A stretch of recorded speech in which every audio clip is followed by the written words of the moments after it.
Hello दोस्तों SSC CGL के previous years में पूछे गए इंपॉर्टेंट क्वेश्चंस हम लगातार आपके साथ डिस्कस कर रहे हैं।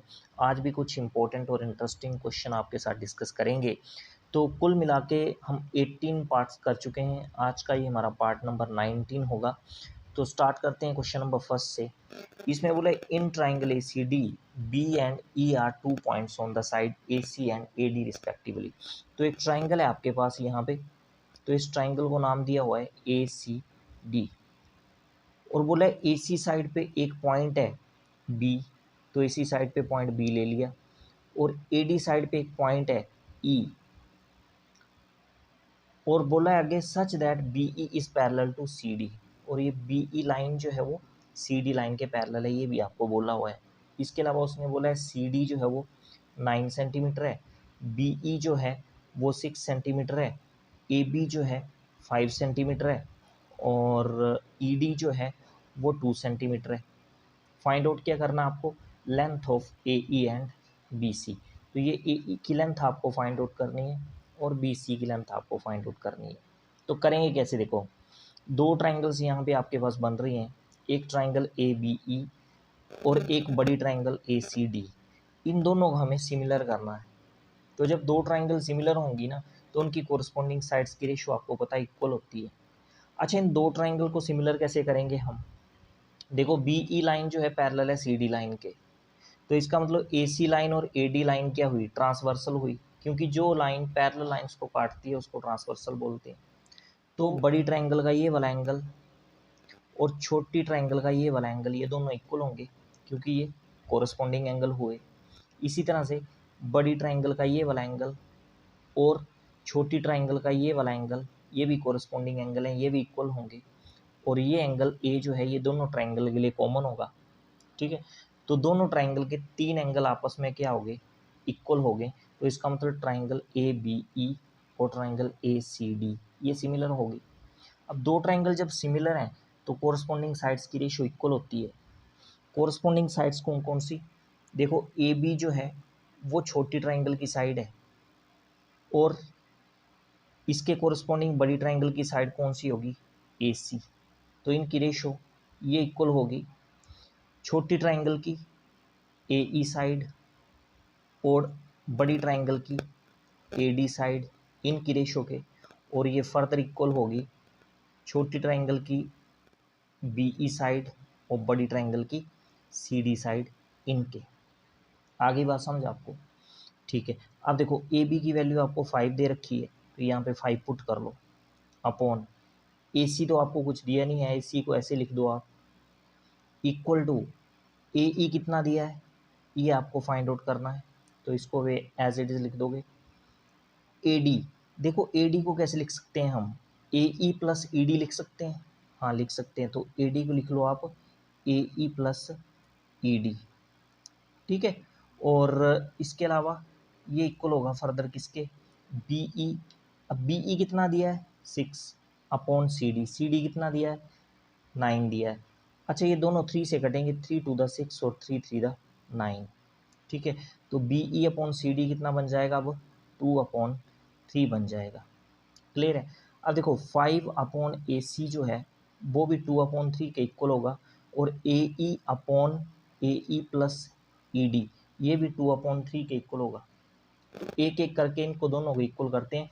पहले हमने 5 अपॉन ए सी जो है वो इक्वल कर लिया किसके, 2 अपॉन 3 के। तो यहाँ से क्रॉस मल्टीप्लाई करोगे आप तो आपको ए सी की वैल्यू मिल जाएगी, कितनी आ जाएगी 15 अपॉन 2 और काटोगे वो 7.5 सेंटीमीटर आ जाएगी। एक बात होगी। अब देखो अगर आपको डायरेक्ट ऑप्शन टिक करना है ना तो ए सी की लेंथ निकल आई आपकी कितनी 7.5, आपको बी सी की लेंथ फाइंड आउट करनी है। तो ए सी में से ए बी माइनस करोगे, ए बी तो आपको 5 सेंटीमीटर दे ही रखा है, तो ए सी में से ए बी माइनस करोगे तो बी सी निकल आएगा। मतलब 7.5 में से 5 माइनस करोगे कितना आएगा आपके पास 2.5 आ जाएगा, ठीक है। तो बी सी की लेंथ क्या आ जाएगी आपके पास 2.5। तो बी सी की लेंथ 2.5 कौन से ऑप्शन में है, ऑप्शन ए में है। तो ऑप्शन ए जो है यहाँ पे सही हो जाएगा, ठीक है। खैर यहाँ पे आप ए की लेंथ भी देख लो कैसे फाइंड आउट करनी है। अब A E upon A E plus E D, E D आपको दे रखा है कितना देखा है 2 सेंटीमीटर, तो ये वैल्यू पुट कर लो और इसको इक्वल कर लो 2/3 के। तो देखो क्या लिखोगे यहाँ पे, आगे लिखोगे आप ए ई प्लस ई डी आपको 2 दे रखा है, 2 पुट कर लो और ये भी इक्वल कर लो किसके 2/3 के। अब क्रॉस मल्टीप्लाई कर लो, 3 जो है ए ई के साथ मल्टीप्लाई हो जाएगा तो 3 ए ई आ जाएगा, और 2 जो है ए ई प्लस 2 के साथ मल्टीप्लाई होगा तो ये आएगा 2 ए ई प्लस 4 आ जाएगा ये। ठीक है, ए ई वाली टर्म्स जो है वो एक तरफ कर लो आप, तो 3 AE माइनस 2 AE, तो AE बचेगा सिर्फ और इक्वल टू कितना आ जाएगा 4 आ जाएगा। तो इस तरह से AE की वैल्यू भी आप फाइंड आउट कर सकते हो। ठीक है, अगला क्वेश्चन देखो।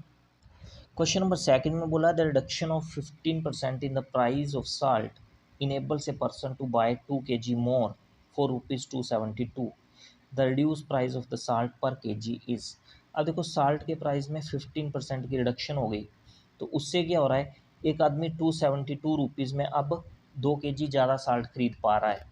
तो आपको बताना है कि साल्ट का जो रिड्यूस प्राइस है वो पर kg कितना है।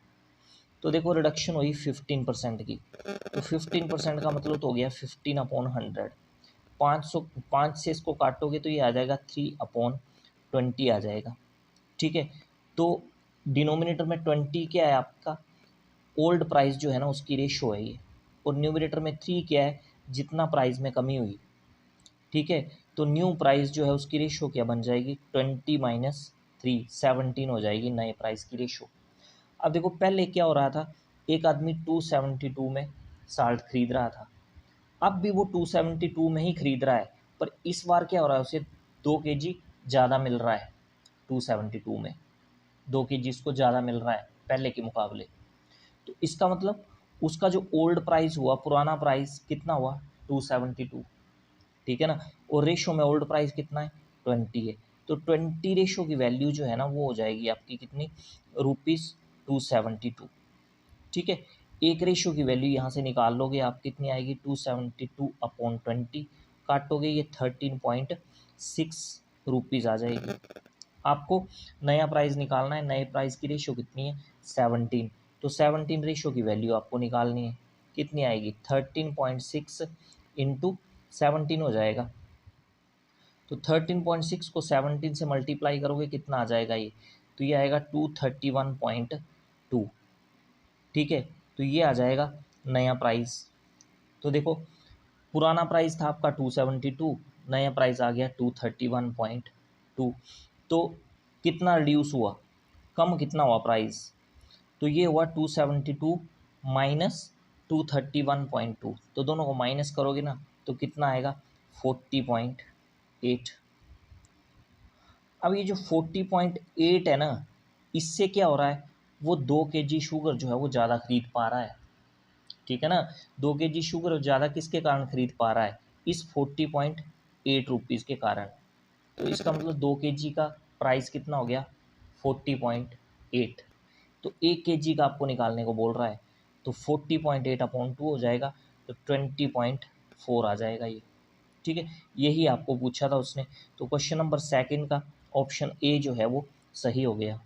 देखो क्वेश्चन नंबर थर्ड में बोला है if P is the third proportional to 8 and 20, तो इसको हम मैथमेटिकली लिख सकते हैं 8/20 इज इक्वल टू 20/p। ये मतलब है इसका, p is third proportional to 8 and 20। Cross multiply करोगे ना तो p की वैल्यू कितनी आ जाएगी, 20 से 20 मल्टीप्लाई होगा तो 400 आ जाएगा, अपॉन 8 आ जाएगा, और ये आ जाएगा आपका 50। ये तो आ गई p की वैल्यू। आगे बोला है q is fourth proportional to 3, 5 and 24। तो इस चीज़ को मैथमेटिकली कैसे लिख सकते हैं, 3/5 की रेशो आ जाएगी पहले, और ये इक्वल होगी 24/Q के। तो देखो 3 से ये 24 कटेगा, यहाँ 8 आ जाएगा, और क्रॉस मल्टीप्लाई करोगे तो Q की वैल्यू यहाँ से कितनी आ जाएगी आपके पास 40 आ जाएगी। ठीक, आपको निकालनी किसकी वैल्यू है 2p प्लस Q, तो 2 इंटू पी कितना है 50, तो 2 इंटू 50 100 हो गया, प्लस Q कितना है 40, तो 100 प्लस 40 140। क्वेश्चन नंबर थर्ड का ऑप्शन ए जो है वो सही हो जाएगा। क्वेश्चन नंबर फोर्थ में देखो बोला है a sum of money was borrowed and paid back in 2 equal annual installments of ₹980 allowing 4% compound interest. The sum was, तो कुछ मनी जो है वो उधार ली गई और उसको वापस किया गया 2 इक्वल एनुअल इंस्टॉलमेंट, और हर एक इंस्टॉलमेंट जो थी वो कितने की थी, 980 की। और यहाँ पे आपको कंपाउंड इंटरेस्ट जो रेट दे रखा है वो कितना दे रखा है, 4% का। तो आपको सम निकालना है, यानी प्रिंसिपल आपको निकालने को बोल रहा है। स्टार्ट कहाँ से करना है, हमें रेट ऑफ इंटरेस्ट से स्टार्ट करना है। तो रेट ऑफ इंटरेस्ट 4% है, 4% को लिख सकते हैं हम 4/100, काटोगे 1/25 आ जाएगा। ठीक है, अब 25 क्या होता है यहाँ पे, ये रेशो होती है प्रिंसिपल की। ठीक है, और अमाउंट की रेशो क्या होगी, 25 + 1 26। तो पहले साल के अंत में जो अमाउंट होगा आपका वो कितना होगा, 26। अब ये जो अमाउंट है ना, यही क्या आपकी इंस्टॉलमेंट है फर्स्ट ईयर के एंड में जो आप दे रहे हो। अब सेकेंड ईयर की बात करें तो सेकेंड ईयर के एंड में क्या होगा, तो कंपाउंड इंटरेस्ट की बात यहाँ हो रही है, तो जब सेकेंड ईयर की बात होगी तो 25 का स्क्वायर हो जाएगा 625, और यहाँ पे 26 का स्क्वायर हो जाएगा तो वो होता है 676। तो सेकेंड ईयर के एंड में जो इंस्टॉलमेंट बन रही है वो कितनी बन रही है, 676।